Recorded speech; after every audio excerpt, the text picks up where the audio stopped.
What's up guys, welcome back to the third lecture of geography and in today's lecture we will talk about canals, straits, channel and isthmus।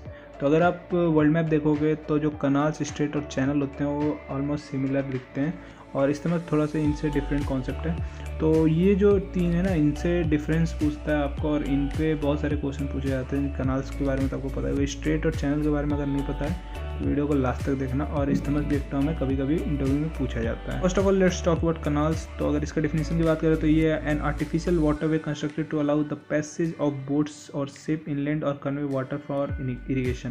तो सबसे पहला ये word जो है ना, artificial, ये important है क्योंकि कैनाल्स जो होते हैं वो मैन मेड ही होते हैं। और allow the passage of boats and ship, आपको पता है Swiss canal, Panama canal, grand canal, ये जो कैनाल्स हैं और भी बहुत सारे कैनाल, लेकिन जो ये तीन मैं बोल रहा हूँ वो इंपॉर्टेंट है और ये पूछे जाते हैं। वो बोट्स और शिप्स के लिए काम आते हैं, इनलैंड उनका पैसे अलाउ करने के लिए। और जो इरिगेशन वाला एग्जांपल, इसमें आप इंदिरा गांधी कैनाल का एग्जांपल दे सकते हैं, वो उसमें इरिगेशन के लिए यूज होता है और इसके बारे में आप इन्फॉर्मेशन निकाल सकते हैं इंटरनेट से। अभी बात कर लेते हैं some important canals of the world. तो जो सबसे पहला है वो है स्विस कैनाल। इसका लेंथ के बारे में पूछते हैं और कभी कभी विथ के बारे में। तो 193 किलोमीटर का लेंथ है, 205 मीटर्स का इसका विथ है।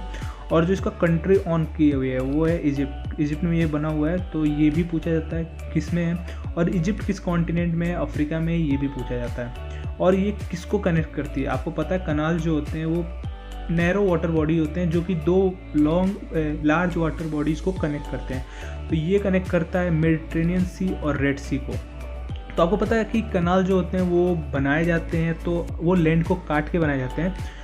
तो आपको ये भी कुछ कभी कभी पूछ लेता है कि वो किसको डिवाइड करते हैं, किस कंट्री को डिवाइड करते हैं। तो आप जाकर वर्ल्ड मैप पे देख लेना कि स्विस कैनाल किसको डिवाइड करता है। और मतलब ये पूछा नहीं जाता है, लेकिन एनडीए वगैरह में ये सब कभी कभी पूछ लेते हैं। अगर मेनली जब यहाँ पे बात करें IMU CET या फिर स्पॉन्सरशिप के टेस्ट इंटरव्यू के बारे में, तो ये कनेक्ट्स के बारे में ही पूछते हैं कि किसको वो कनेक्ट करता है। कंस्ट्रक्शन कोई पूछता नहीं है, लेकिन यहाँ पे 1859 में ये स्टार्ट हुआ था और 1869 10 ईयर्स में ये बनकर तैयार हुआ था। और जो कॉन्टिनेंट है इसका वो है अफ्रीका। और ये है आपका जो मैप है स्विस कैनाल का, यहाँ से स्टार्ट होता है गल्फ ऑफ स्विस से और ये जो है पोर्ट सेड यहाँ पे ख़त्म होता है। ये पूरा कैनाल का वे है जो पैसेज अलाउ करता है शिप को। ये बड़े वाटर बॉडी से मेडिटेरेनियन सी, यहाँ रेड सी है, यहाँ से जाते हैं अंदर। पहले ये पूरा बंद था, अभी आपको नेक्स्ट स्लाइड में पता चलेगा कि कैसे जाना पड़ता था। तो देखो अभी हम लोग जब मुंबई से यूरोप साइड में जाते हैं तो अभी हम लोग ऐसे जाते हैं, यहाँ से आपका गए फिर रेड सी में घुसे और रेड सी में ये आपका यहाँ पे स्विस कैनाल है, ये पास करते हैं मेडिटेरेनियन सी में काटते हुए यहाँ पे आते हैं, जिब्राल्टर स्ट्रेट पड़ता है, स्ट्रेट पास करके हम लोग आ जाते हैं यूरोप साइड में। और जब ये कनाल नहीं था स्विस कैनाल, जब ये ब्लॉक था, ये पूरा लैंड था, तभी हम लोग को जाना पड़ता था पूरा ऐसे केप ऑफ गुड होप घूमते हुए पूरा अफ्रीका कॉन्टिनेंट को पार करते हुए हम लोग को यूरोप जाना पड़ता था। और यहाँ पे जो फिगर है वो एग्जैक्ट नहीं है, लेकिन आपको पता लग गया, आइडिया लग गया कि कितना दूर हम लोग को ट्रेवल करना पड़ता था। और बात कर ले ये कंस्ट्रक्शन का है और ये जो फर्स्ट शिप जाना स्टार्ट हुई थी तब का, तो ये भी कोई आपके काम का नहीं है, लेकिन अच्छा लग रहा था तो ऐसे लगा दिया। अभी बात करते हैं सेकंड मोस्ट इंपॉर्टेंट कैनाल का, वो है पनामा कैनाल। इसका जो लेंथ है वो है 82 किलोमीटर का और जो विड्थ है वो अराउंड 150 मीटर्स का है। जो विड्थ है वो मतलब चेंज होते रहता है प्लेस टू प्लेस, थोड़े दूर पे क्या पता थोड़ा वाइड है, लेकिन जो मैं इंटरनेट से निकाला था वो 150 है उसका मीन वैल्यू, तो ये बोल सकते हो आप। और जो कंट्री इसका वो है पनामा और ये कनेक्ट करता है दो ओशियंस को, अटलांटिक ओशियन और पैसिफिक ओशियन। तो ये क्वेश्चन पूछा जाता है कि which canal connects to large ocean which is Atlantic Ocean और पैसिफिक ओशियन। तो ये क्वेश्चन पूछा ही जाता है, तो उसमें आंसर होगा पनामा कनाल। और बहुत लोग को उसमें डाउट होता है कि ये नॉर्थ अमेरिका में या साउथ अमेरिका, तो ये जो कॉन्टिनेंट में वो नॉर्थ अमेरिका में। और इसका कंस्ट्रक्शन हुआ था 1904 to 1914, 10 साल इसको लगे थे बनने में। तो इसको तो याद कर सकते हो या फिर ऐसे कोई ज़रूरी नहीं है।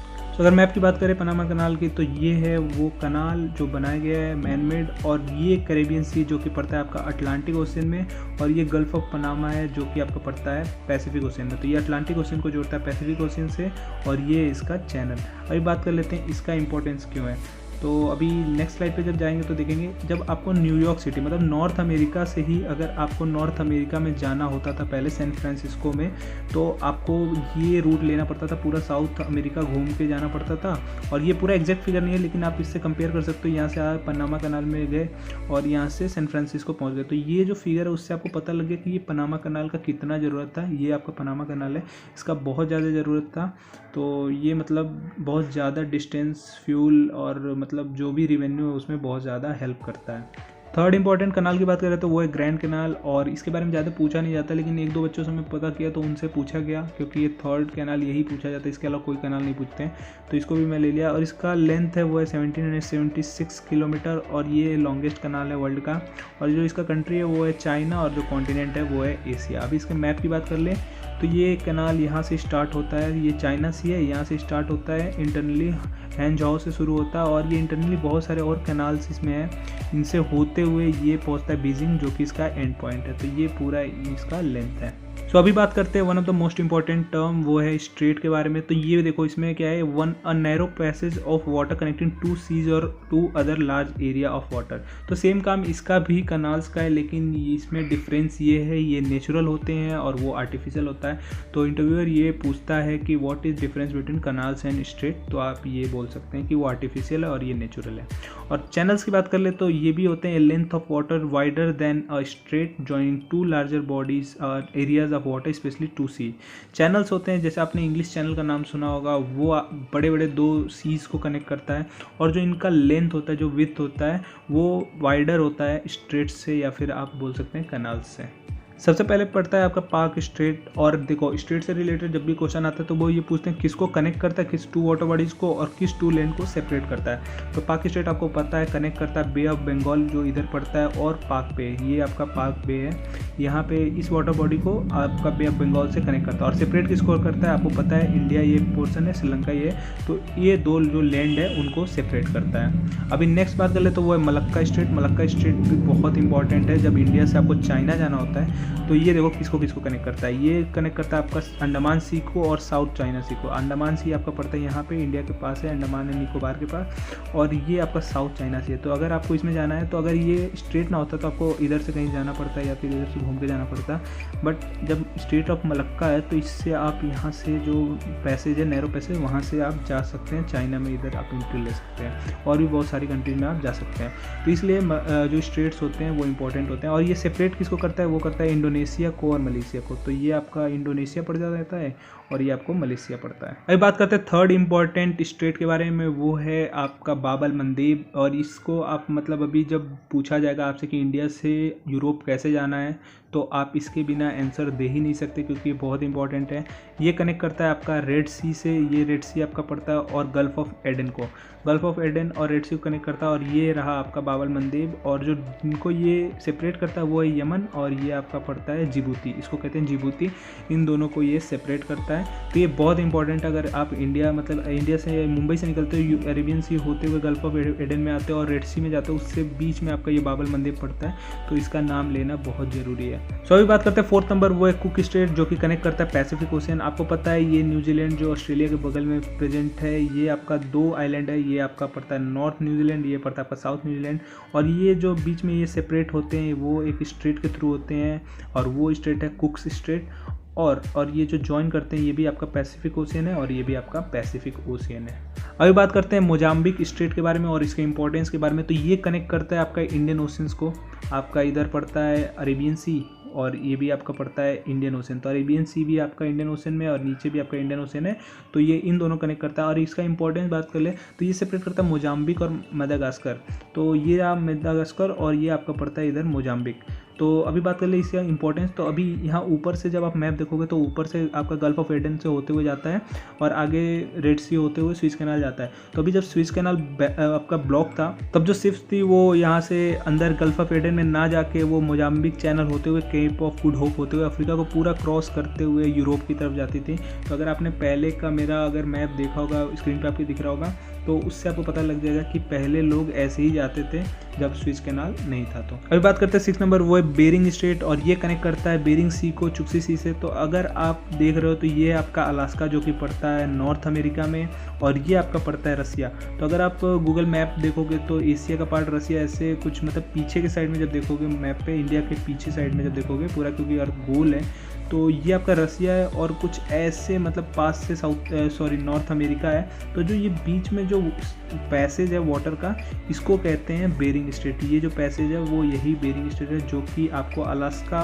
और रसिया को सेपरेट कर। अभी बात करते हैं 7 नंबर, वो है बॉस्फोरस स्ट्रेट। और ये इंपॉर्टेंट इसलिए है क्योंकि वो एशिया जो एशियन टर्की है उसको यूरोपियन टर्की से सेपरेट करता है। जैसे कि आपको मैप में दिख रहा होगा, ये जो तुर्की का पार्ट है वो आपका यूरोप में, और ये जो तुर्की का पार्ट है वो है आपका एशिया में, और जो ये बीच में नैरो वाटर पैसेज है वो है आपका बॉस्फोरस स्ट्रेट। अभी बात करते हैं डॉवर स्ट्रेट के बारे में, जो कि 8 नंबर पे है, और ये कनेक्ट करता है आपका इंग्लिश चैनल को नॉर्थ सी से। तो अभी इसका इंपॉर्टेंस बात कर ले तो अगर जब आप इंडिया से यूरोप साइड में जाते हो तो यूरोप में सिर्फ मेडिटेरेनियन सी तक ही आपका यूरोप शुरू हो जाता है, लेकिन अगर आपको और अंदर जाना है, जैसे आपका ये इंग्लैंड पोर्सन है, इस साइड में जाना है, बेल्जियम में इधर जाना है, तो आपको जब मेडिटेरेनियन सी से निकलना होता है तो इंग्लिश चैनल में आप आते हो। इंग्लिश चैनल के बाद जब नॉर्थ सी में आपको जाना होता है तो ये जो पैसेज है ना, इसको क्रॉस करना पड़ता है, वो है आपका स्ट्रेट ऑफ डॉवर, और ये सेपरेट करता है इंग्लैंड को फ्रांस से। अभी बात करते हैं 9 नंबर, वो है हॉर्मुज स्ट्रेट। और ये कैसे इंपॉर्टेंट है वो अभी हम मैप पे देखेंगे। देखो, ये जब आप इंडिया से जब आप जाते हो इधर यूएई की तरफ या फिर ईरान की तरफ, क्योंकि ऑयल उधर से भी आता है,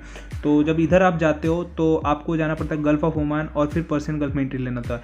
तो ये जो नैरो पैसेज है ना, और जो कि कनेक्ट कर रहा है आपको गल्फ ऑफ ओमान को पर्शियन गल्फ से, इस नैरो स्ट्रेट का नाम है स्ट्रेट ऑफ हॉर्मुज। इसलिए ये इंपॉर्टेंट है क्योंकि ये आपका पूरा एक पैसेज इंडिया मुंबई से आपका अरेबियन सी, फिर गल्फ ऑफ ओमान, उसके बाद स्ट्रेट ऑफ हॉर्मुज क्रॉस करके पर्शियन गल्फ में जाते हो। यहाँ पे आपको ईरान, यूनाइटेड अरब एमिरेट्स और आगे कोई और गल्फ कंट्री मिलते हैं जैसे सऊदी अरेबिया। अब बात करते हैं 10 नंबर, वो है जिब्राल्टर स्ट्रेट। और ये one of the most important straight है। क्यों इंपॉर्टेंट है इसके बारे में बात करते हैं, और ये क्यों मतलब ये ज़्यादा फेमस है उसके बारे में बात कर लेते हैं। तो ये सबसे पहले तो देख लो कनेक्ट करता है मेडिटेरेनियन सी को अटलांटिक ओशन से। मेडिटेरेनियन से आपको पता है मेडिटेरेनियन सी से यूरोप शुरू हो जाता है, लेकिन अगर आपको यहाँ से अटलांटिक ओशन मतलब अटलांटिक ओशन होते हुए आप नॉर्थ अमेरिका, साउथ अमेरिका या फिर और अंदर यूरोप में जा सकते हो थ्रू इंग्लिश चैनल। तो ये एक इंपॉर्टेंट स्ट्रेट है जो कि आपको मिलाता है मेडिटेरेनियन सी को अटलांटिक ओशन से आगे सी रूट तैयार करने में, और ये सेपरेट करता है आपको स्पेन और मोरक्को को। ये मोरक्को आपका अफ्रीका में पड़ता है, स्पेन आपका यूरोप में पड़ता है। और इसलिए फेमस क्योंकि यहाँ जो जिब्राल्टर है ना, यहाँ पे एक स्टोन है, उसको कहते हैं जिब्राल्टर स्टोन, वो बहुत फेमस स्टोन है।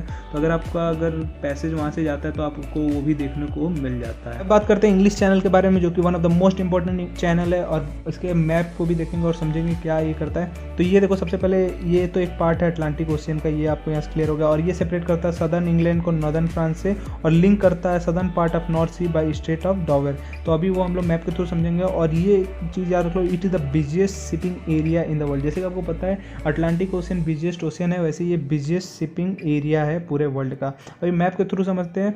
तो ये आपका इंग्लिश चैनल है, थोड़ा सा वाइड होता है स्ट्रेट से, जो कि आगे जाके मिला हुआ है डॉवर स्ट्रेट से। ये आपका स्ट्रेट देखो कंपेरेटिवली कितना पतला होता है, और ये आपका नॉर्थ सी है। तो आप अगर इंग्लिश चैनल को देखोगे तो इंग्लिश चैनल आपका आगे जाके डॉवर स्ट्रेट जो है उसका जो ये वाला पार्ट है उसको आपका नॉर्थ सी का सदर्न पार्ट से मिलाता है। तो इसका यही काम है। और ये आपका सेपरेट कर रहा है किसको, यूके इंग्लैंड को, ये सेपरेट कर रहा है किससे, फ्रांस से।